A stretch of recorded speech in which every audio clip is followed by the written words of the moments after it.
প্রথমে এই হলুদ পেন্সিলটি দিয়ে দুটো বৃত্ত আর্ট করে নিলাম। এরপর এই লাল পেন্সিলটি দিয়ে ফুলটির পাপড়ি আর্ট করে নিলাম। তারপর সবুজ পেন্সিলটি দিয়ে ফুলের পাতা আর্ট করে নিলাম। এই তো কি সুন্দর ফুল হয়ে গেছে। পিঙ্কি পিঙ্কি, আমি কালো পেন্সিল বলে আমাকে দিয়ে কি কিছুই আর্ট করবে না? ঠিক আছে, তোমাকে দিয়েও আর্ট করছি। কিন্তু তার আগে তুমি যদি তোমার মাকে ভালোবেসে থাকো তবে ভিডিওতে লাইক করে চ্যানেলটিকে সাবস্ক্রাইব করে দিবে।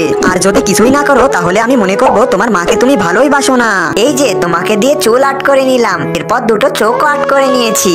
এই যে রং বেরঙের পেন্সিল, তোমরা কাঁদছো কেন? কি হয়েছে? এই যে আমাদের ছবিগুলোতে কালো রং করতে হবে, কিন্তু আমাদের কাছে তো কালো রঙই নেই। ঠিক আছে, তোমরা আর কান্না করো না, আমি এখনই তোমাদেরকে কালো রং করে দিচ্ছি। এই যে তোমার গাড়ির চাকাটাকে কালো রং করে দিলাম। এরপর আমার পুতুলটাকে কালো রং করে দাও। ঠিক আছে, এই যে তোমার পুতুলটাকেও কালো রং করে দিয়েছি। এই যে এবার আমার বাবার জুতোটাকে কালো রং করে দাও।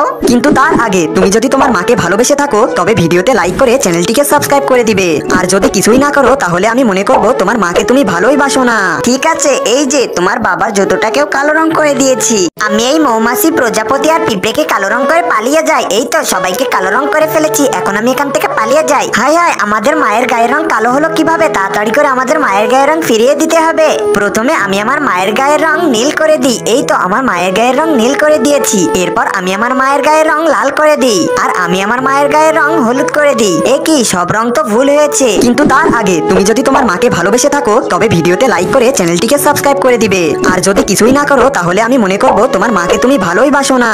আমার মায়ের গায়ের রং হলুদ হবে, আর আমার মায়ের গায়ের রং নীল হবে, আর আমি আমার পিঁপড়ে মায়ের গায়ের রং লাল করে দিই। এই তো হয়ে গেছে।